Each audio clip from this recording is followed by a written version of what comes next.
Welcome back to the podcast. This is episode number 5. I'm sitting here with Jaime.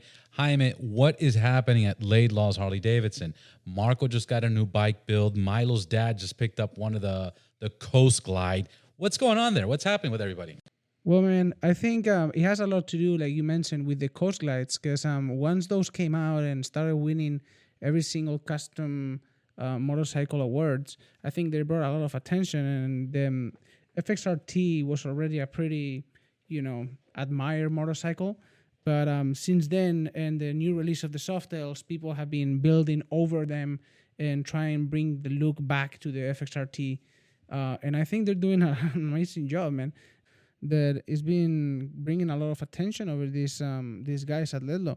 Like I said, I talked to Matt a couple of times, and I thought it was good to give him a call and bring it over to the podcast and see what he had to say and about the new builds and how does a customer get from wanting a motorcycle to walking out of that door with a new beast. I agree. I think we should try to get a hold of Matt Laidlaw and pick his brain and talk about these custom builds. It's very exciting what's coming out of this dealership, and his social media game is blowing up. Let's try to give him a call. Let's give him a ring.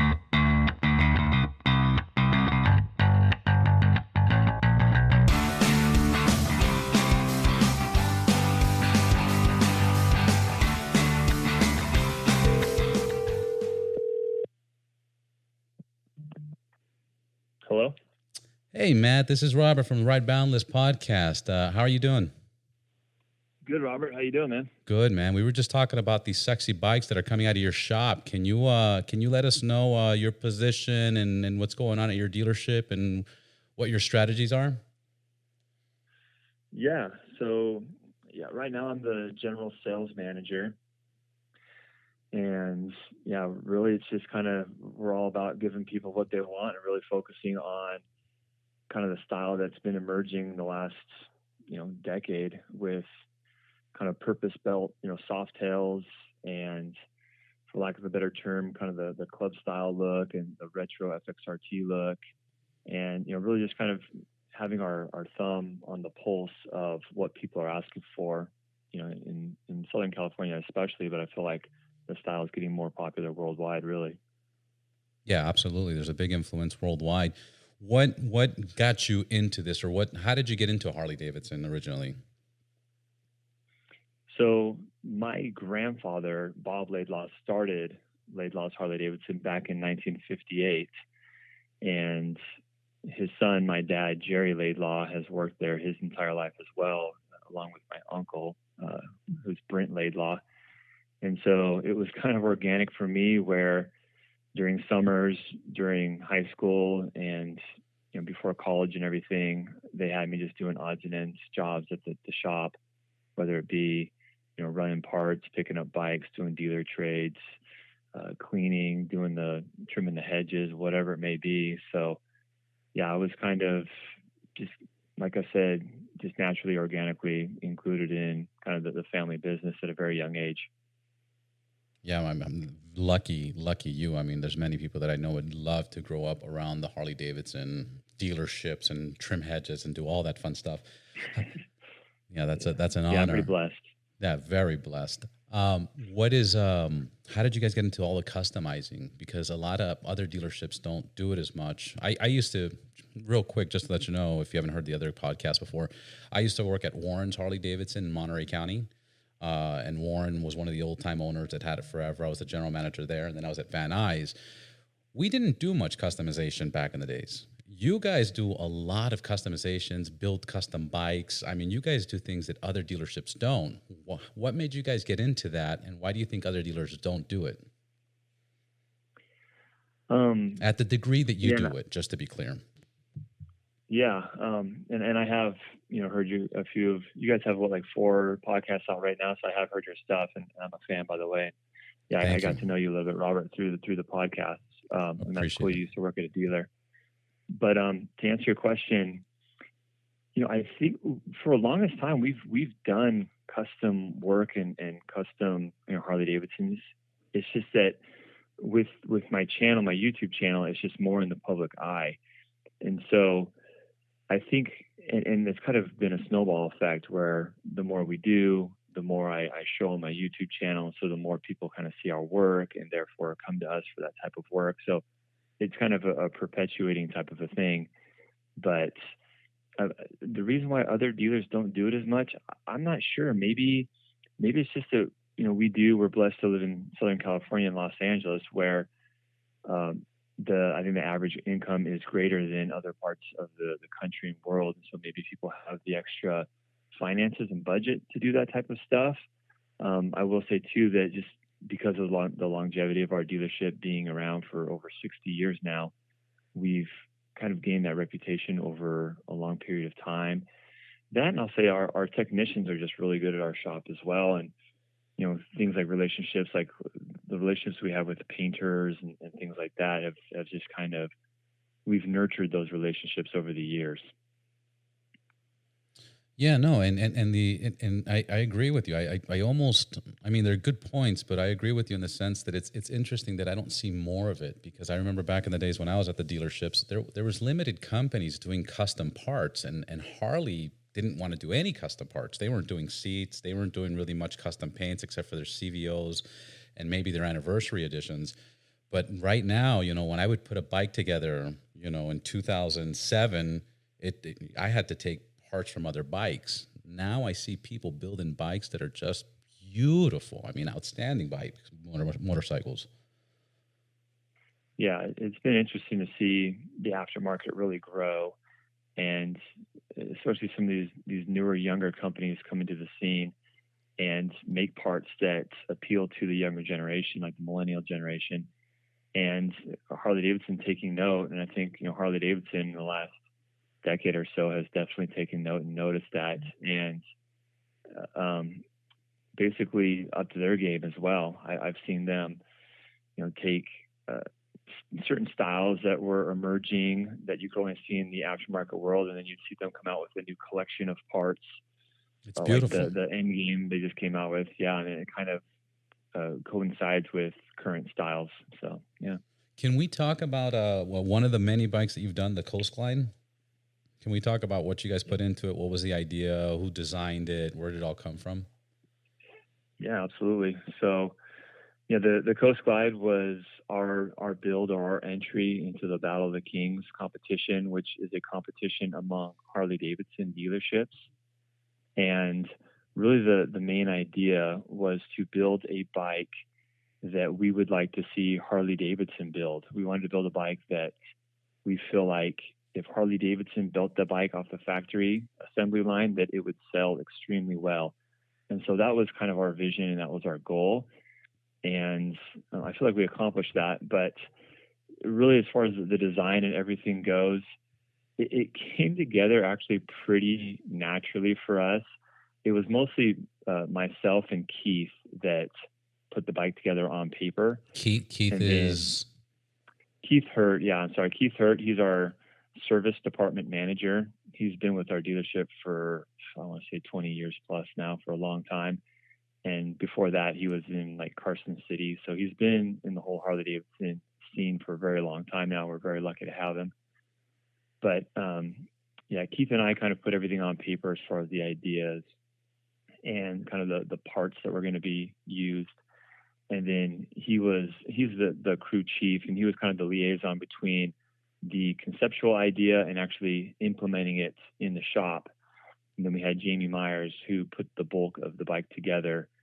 And then we had Steve Garcia, who really helps put a lot of this stuff together as well. And then, of course, you had to use a student, like an MMI student, as part of the job.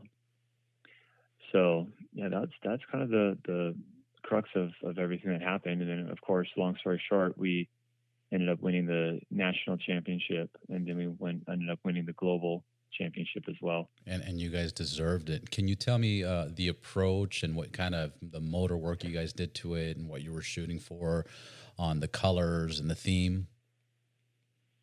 Yeah, so we wanted to do high visibility wheels. And we also wanted to do something that was kind of iconic. So we chose orange, which is Harley-Davidson's color, obviously. Absolutely. And we just kind of seen the high visibility wheel trend getting, more and more prevalent among Those the wheels, custom. what do we have in the front and the back size? So the wheel is the front wheel is a 19-inch wheel. It's actually off of a touring bike. It's called an Enforcer wheel, which comes on like the Road Glide and the Street Glide standard. Nice. And that actually fitted pretty nicely onto the front end without a whole lot of custom fabrication. And then the rear wheel is actually just a stock Sport Glide wheel. So they're technically mismatched wheels, but because the design pattern was so close with like the same kind of angular lines and with the saddlebag in the rear, we just felt like it didn't really detract from it at all. And there was a budget. I think that's kind of a fact that wasn't very widely known, is there was a budget for these bikes. So Can we had to be kind of creative. you talk about the budget, or just to get an idea? Yeah, absolutely. So it was half of MSRP. So the MSRP on a Sport Glide, I want to say, was like $19,000. So it was half of that, and the other guideline was you had to use 50% genuine Harley-Davidson parts. So a lot of people will say, well, hey Matt, there's no way in hell you guys built that bike for $9,000 in extras. And a lot of those parts were, we had relationships with vendors and stuff where we got those parts for very, very inexpensive. And so that's really how we were able to do it. And we kind of leveraged the fact that, hey, this is going to be a bike that, you guys can get some exposure on your parts. Little did they know they were going to be, on the world stage, but that's kind of what we did, and that's how we did it. No, that's amazing. You guys did a great job. I think our buddy's father just purchased the bike after all the shows and stuff you guys just did.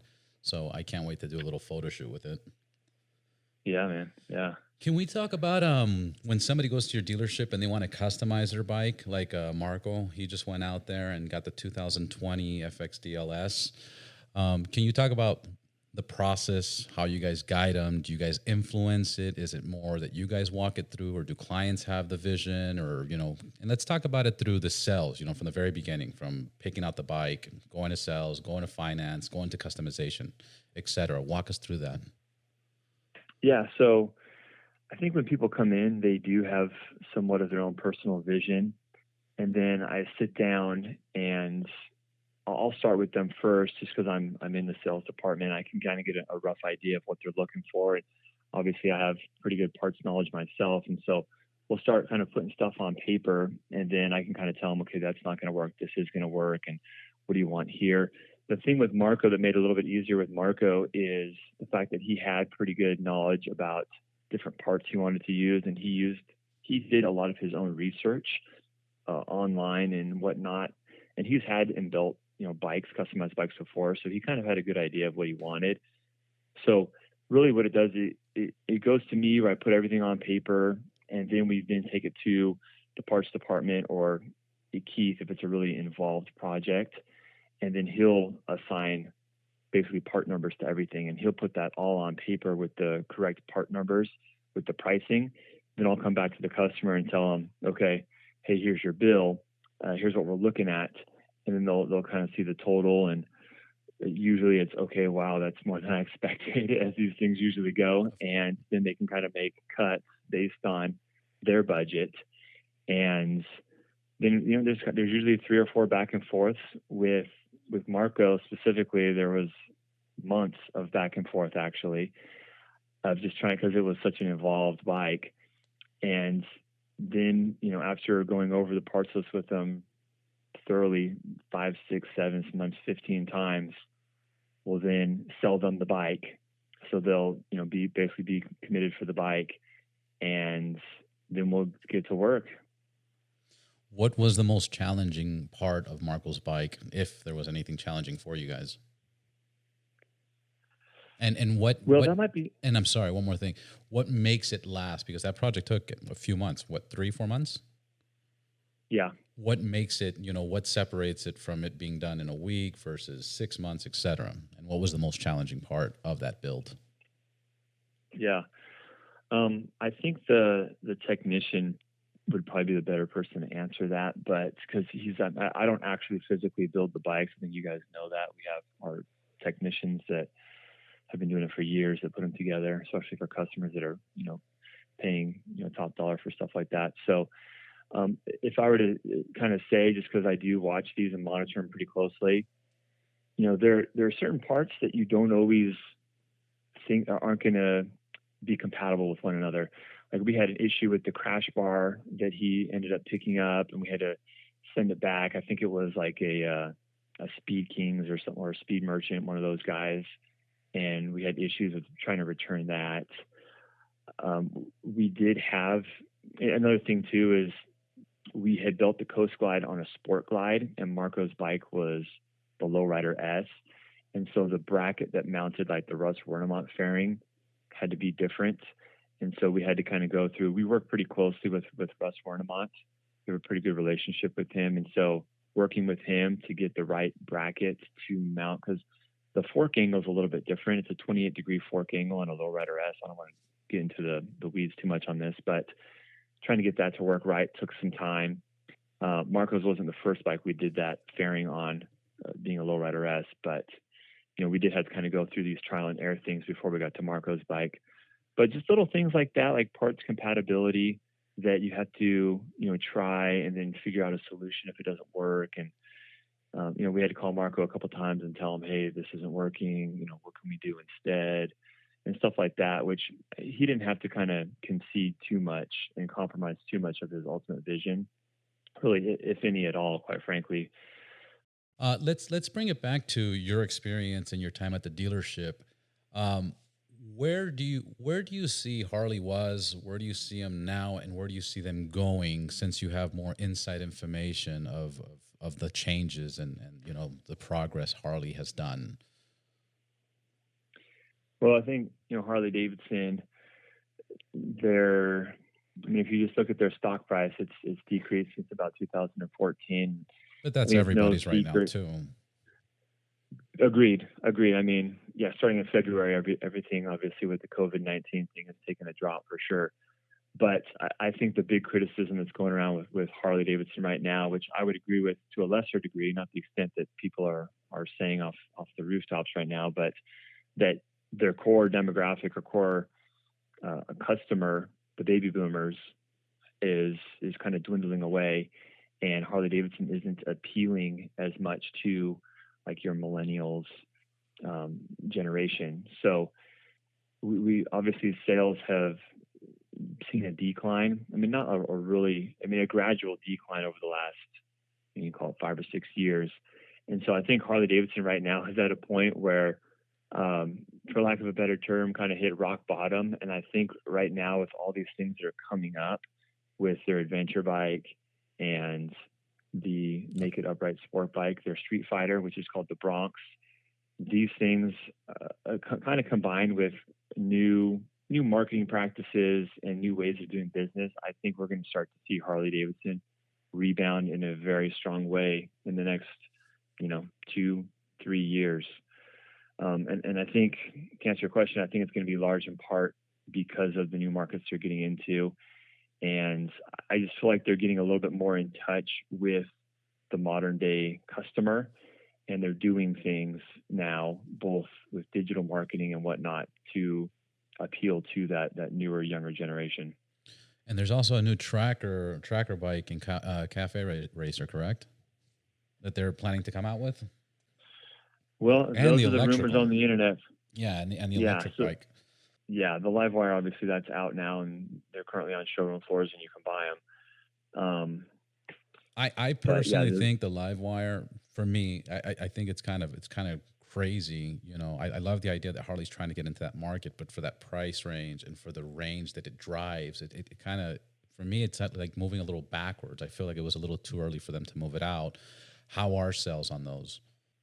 Sales haven't been great, and I don't think Harley-Davidson expected to move a ton of them. I think they wanted to launch their electric platform in a very, controlled manner to make sure that, they don't pump out 1 million bikes and have, problems with them. So yeah, sales haven't been real good. The ones that we've sold, people are in love with them. People that test ride them absolutely love them. But to kind of reflect on your sentiment, you said with the price and everything, I agree with you, and I think a lot of people kind of share your thought that $30,000 for an electric bike with the range that it has. I think a lot of people, that's kind of gotten people to shy away from it. No, that's the only thing. I mean, who wouldn't want to Yeah. ride an electric motorcycle that says Harley-Davidson? You know, everybody would want that. But at 30, what's the MSRP? 30,000, 33,000? Yeah, it's 29,799. I think is the exact number. But yeah, 30 grand basically. Yeah. So no, I'm sure in the future we're going to see those prices adjust and get better. And obviously, this is the first model, so we're looking forward on that. But I'm very excited about the new adventure bike they're coming out with. Do you have any information on that? Well, the information I have is basically just public information. That's all I can really talk about. But yeah, I mean, and just to touch on one more thing on the Livewire before we move on. I mean, the Livewire, it really is their Halo bike, which is basically their all-in everything, at which they executed at an exceptional level. And if you guys are ever interested in riding one, come down anytime to our dealership, and we'll get you on a test ride anytime. It's a pretty fun bike to ride. But yeah, the adventure bike, I mean, they've been putting it in their shows. It was at the EICMA show in Italy back in November, and then they've been putting it like the IMS, the International Motorcycle Shows, like at Long Beach. And so it's out there for everybody to see. You know, they have a Revolution Max engine that's the core architecture is very similar to what we saw in the V-Rod. It's a 60-degree liquid cooled, dual overhead cam, high revving. It's going to be putting up, I think they said like 140 horsepower. So it's a beast. Yeah, it's going to be badass. It's going to be super badass. Like I really can't wait. Is there a date when it'll be released that they published, or anything that you can talk about? Release dates? So yeah, it's going to be a 2021 model year release, they've said, and that in the Bronx. So we should be seeing it before the end of this calendar year. I don't know if they're going to launch it right at the beginning of the model year, which is August. August is when they have their dealer meeting, when they kind of show off all the new models. I don't know if it'll be there or not. It might be delayed 2 or 3 months, kind of like what we saw with the Livewire. I don't know, but it will be. We will see it this calendar year, in the 2020 calendar year. Nice. I'm really looking forward to that. I do want to, and I also want to take up the offer of riding the Livewire, because I have not ridden that. The only ones I've ridden, I ridden another company about 8-9 years ago. I don't remember the name, but I do want to ride the Livewire, and I can't wait for the new adventure bike to come out. Beyond Harley-Davidson, if Harley-Davidson didn't exist, if you weren't from the dealership, etc., what motorcycle would you be riding, and what are your favorites? Well, I grew up riding dirt bikes, and so I really love, like, off-road dirt bikes. Like, I really love KTM.